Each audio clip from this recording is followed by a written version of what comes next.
Hi everyone, welcome to DIY Ideas. So today I'm showing you a really cool and really easy crochet bag. So this is for my shopping, but of course you can use this for pretty much whatever you want. So I just put a couple of spools inside so that you can see the size. We have a lovely couple of rows to stabilize it on top, including chains here so that we can have it with us, of course. And on the bottom here, I just started with a regular magic ring that we always do. So if you'd like to see how you can do this all by yourself, stay tuned. I'll just add that I used about a half of the spool that I'll show you in a moment. So out of one spool, you can actually get two such bags. So let's get to it. Enjoy! So let's start here. So we have the pink special edition. This is made with recycled cotton, and yeah, one spool results in one purse or bag. So let's check it out here. It's 85% cotton and 15% polyester. Hook or needle size is 4 millimeters. So we have 250 grams, 375 meters. So let's start.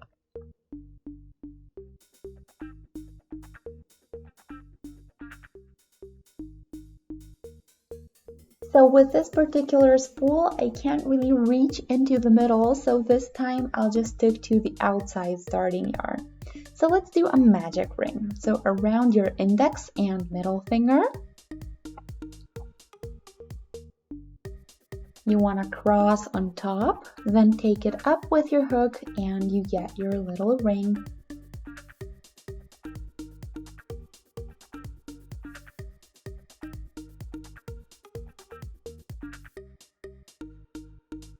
So let's take the yarn through, and you see here that the yarn is lovely to work with.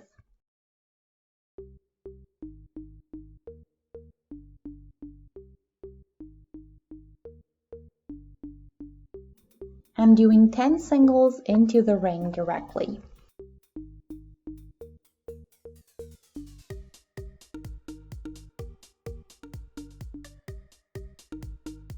Five.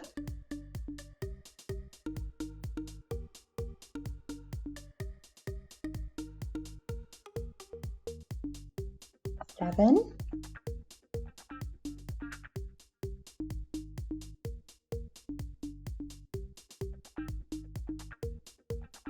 10, there we go. Okay, 10 single crochets. Now we can pull the ring tight and close up with a slip stitch into the first stitch.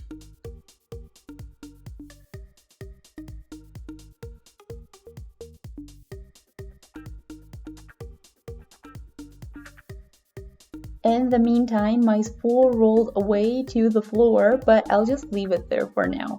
So let's start the second round, the chain for the height of course, and now into every stitch I see, I'll do 2 singles.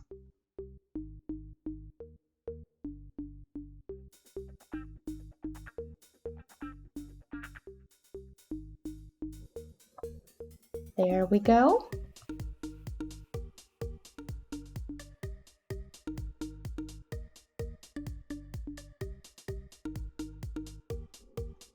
And all around so that I have 20 singles total.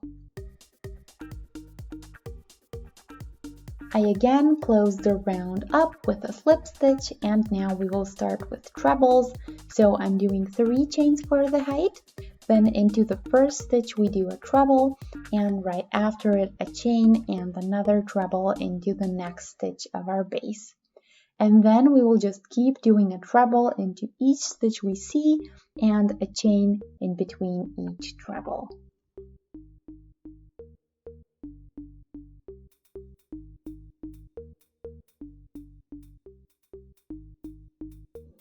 And we're just going to finish the entire row this way.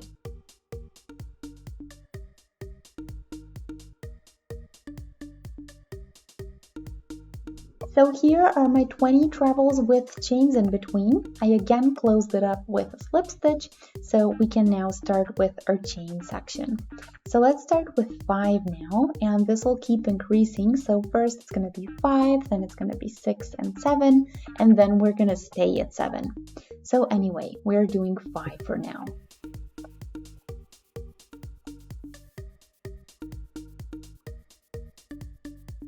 Then do a single between the trebles.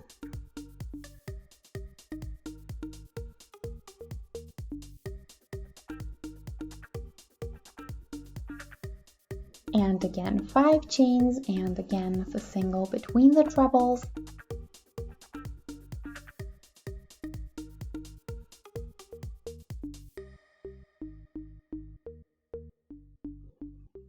And again, single and treble. I'll mark the stitches after I finish this row so that I can always tell when I'm done with each of the rounds. So in the meantime, I have 20 times 5 chains, so they always land above each treble of the last row. And now the last one I marked with the orange little marker here. And the whole thing looks like a flower for now, but let's keep going. The first bow starts here above the single and just needs to bridge over to the next half bow of the last row. So let's do 6 chains.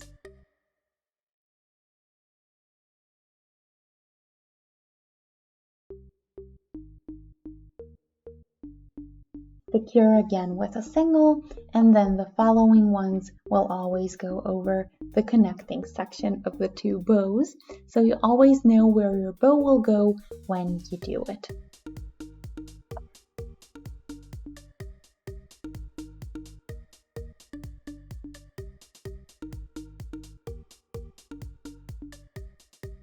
Six, and then a single.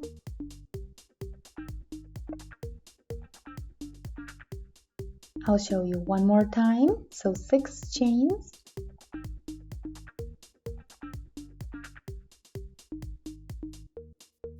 And connect with a single.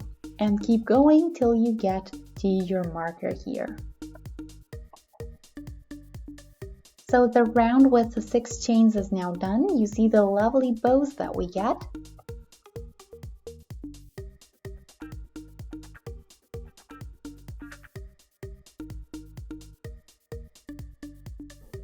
Okay, so my marker fell out, but this was the last bow, so the last marked one, and now I'll do the single there.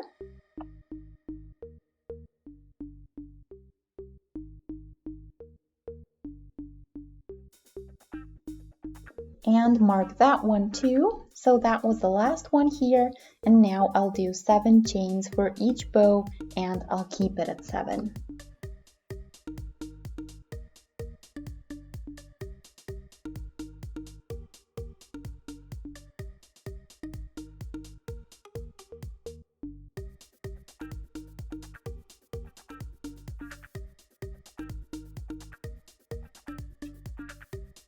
And again, keep going all around, and then the marker, we will always move on to the next row so that we always know when we start and stop.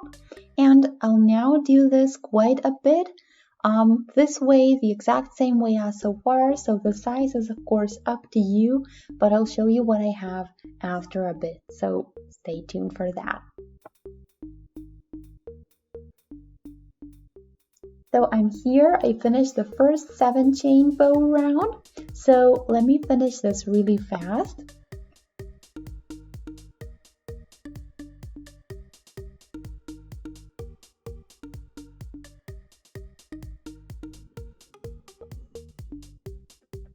Take the marker out and move it on top.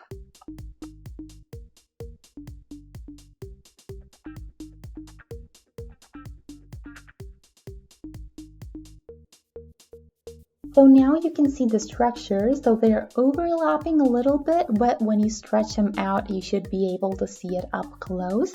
So this is going to grow, of course, but your final size, you can or the final width, you can kind of tell by pulling them or stretching them out. But either way, we want to make it grow quite a bit. Of course, you can keep this small and just do a couple of rows. I'm gonna do a couple extra just so I can show you what that will look like.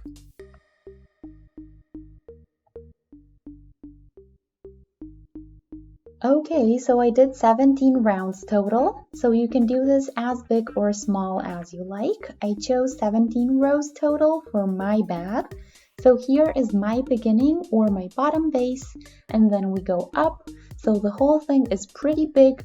So now I want to do the end row and the handles, of course, so that we can wear it.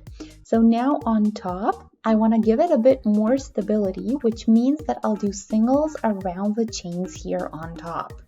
So what I actually achieve with that is that it will hold its shape a little bit better on top. So the singles are going to stabilize the whole structure. So anyway, I'm now here at this half bow and I'll do 2 singles there.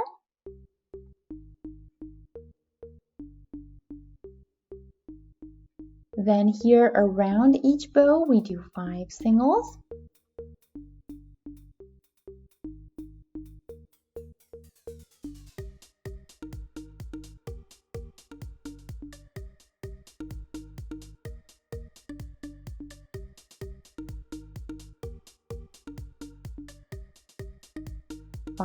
There we go. So you see that I'm not going through the chains, rather just around them.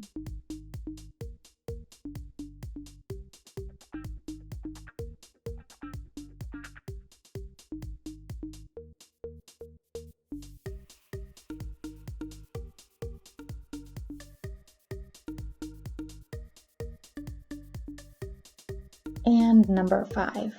So I'll do the whole round this way, and if you want this a bit wider, you can of course do some extra rounds on top, but I think I'll actually do that as well. So just in order to stabilize everything and make it thicker here on top, and then we will of course have our handles as our last and final step. So here are the 3 rows, so it looks really lovely now. So now we have our whole bag and the net-like pattern here on the bottom, and here, of course, the ending to stabilize it a little bit, and here is the beginning. So let's now move on to the handles. You can of course do this wherever you want. So we have the whole thing looking the same on top, so it doesn't matter where you start your handles. You can pretty much choose that all on your own, whichever way you personally would prefer. So I have 20 bows here and I'll just divide it by 4. So each 5 bows later I'll connect so that I get 2 handles in the end. So each 5 bows are going to get 1 connecting spot, and then I'll of course start right here. Let me just get to that spot really quick.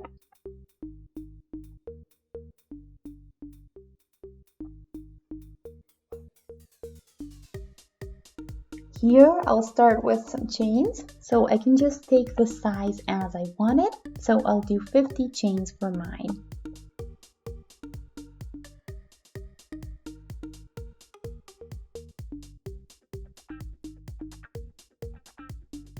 Here they are. This was super fast and super easy to do.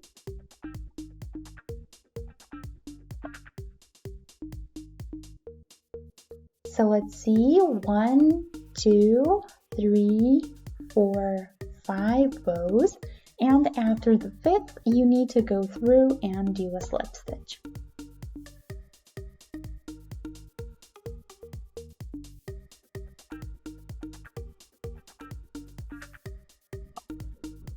And now we will do the next 5 bows with singles.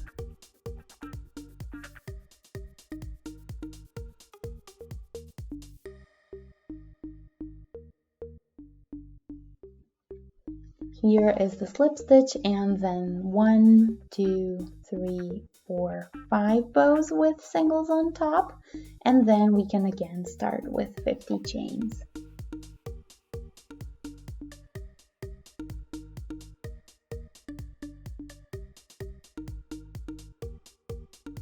So after 5 bows, I again did a slip stitch, and now I'll again do singles until I actually get to my first handle.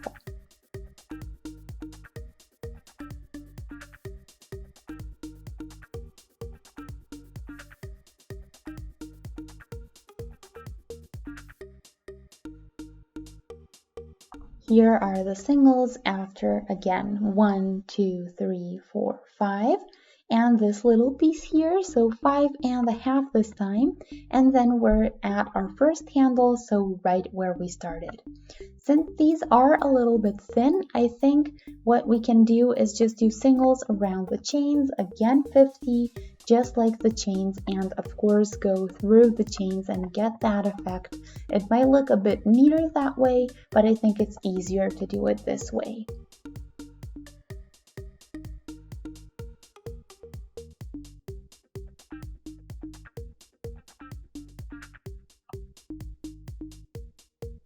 Plus, I actually really like the style.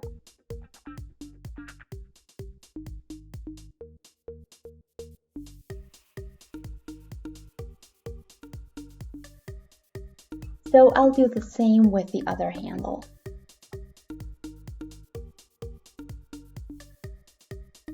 The spots in between the handles will get another row of singles.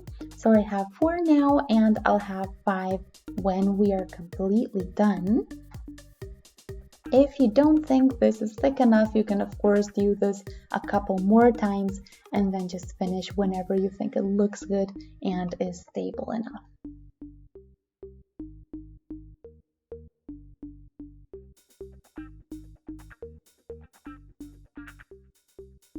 One, 2, 3, 4, 5, 6, 7, 8, and a total of 50.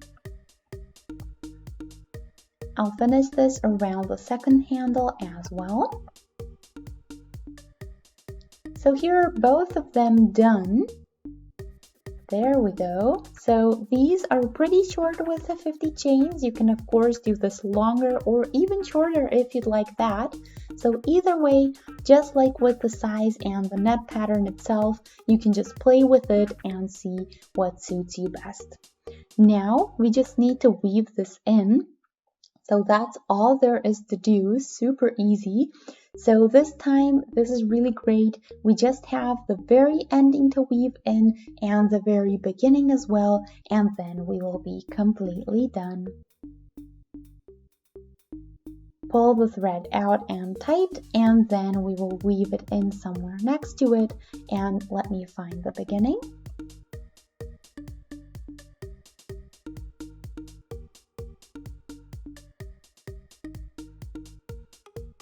There we go. Again, we will weave this in and that's it. You can use it from both sides. It's the same on both, super small when you put it together and easy to take with you, of course. So this is a great alternative to shopping bags, especially produce bags. And yeah, I hope you guys like it. Feel free to shoot a thumbs up if you do. You can also subscribe to our channel by clicking on the subscribe button, and that way you'll stay notified every time we post something new. So thanks for watching. I'll see you next time. Bye!